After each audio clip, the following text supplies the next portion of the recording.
Oh, we missed you, and now it's back for the first time in 2020 from Memorial Coliseum in Lexington. Longtime home of the Cats for 26 years. One of the best programs in college basketball called this building home. And we are set for the newest edition of the Cats. It's Kentucky Basketball Pro Day from Memorial Coliseum on the campus of the University of Kentucky. This building was home to two national champions back in the 50s and a win streak of 129 games. And these newest Cats will try to get things going, get off on the right foot. That's what they did yesterday, going through combine drills, vertical jump, three-quarter court sprint, bench press, and on and on. We'll share some of those numbers with you as the night goes on. But with the combine-style measurables out of the way, tonight they can focus on basketball, and they'll do it in front of a bevy of scouts. In 2020, everything's a little bit different.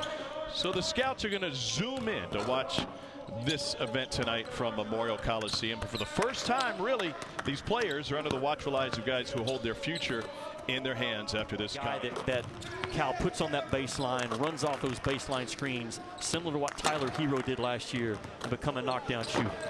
Nick Richards probably a second rounder, you think? I think so. I mean, most guys I talk to in the draft boards that I trust right now have Tyrese Maxey somewhere in that, top 20, possible late lottery pick. I think he's more of a top 20 guy. Emmanuel Quickly is probably a late first round, early second round guy, and then Nick Richards because he's a 7-foot runner, rim protector, rebounder, continued to get better during his Kentucky career, has probably be drafted in that second round as well. That's probably it for Kentucky this year. But the NBA has certainly seen the growth of Kentucky players over the years. Think about this. We were talking to Cal yesterday in his office. Tyler Hero last year started off shooting 27% from the three-point line, Tom, in his first, 9 or 10 games as a Kentucky Wildcat. Yeah, 2 years ago, right? Yeah. And then became the guy.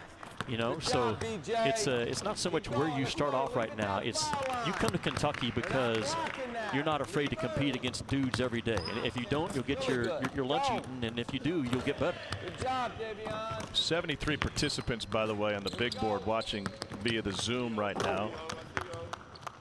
For John Calipari's squad, full court layups. This is where we're after tomorrow. We're talking about tonight. Anytime we watch film and anything is done with one hand, we will run a line drill for every time we're a one-hand. I was told by the Kentucky staff back in September, I said, who are your best shooters right now? And they said the two transfers. Sarr and Mintz are our best shooters. Tom, he's so good at teaching. Cal is. Yeah. And he's grown over the years. Not quite game ready yet, but you watch them shoot. The form that Askew has right there. Blue. All right, man, thanks. All right, Coach. Bruiser Flint, new coach on this John Calipari staff.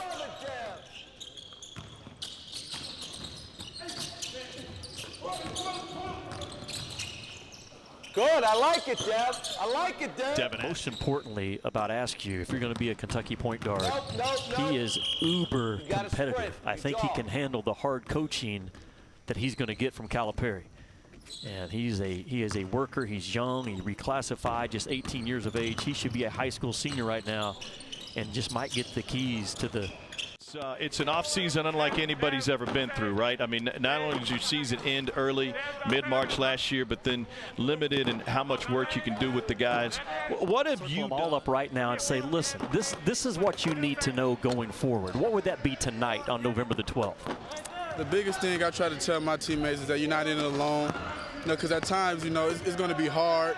But, if you know that you're not in it by yourself and you got your teammates and the coaching staff to rely on, it'll make it a lot easier for you. That's the biggest thing I learned from the guys last year.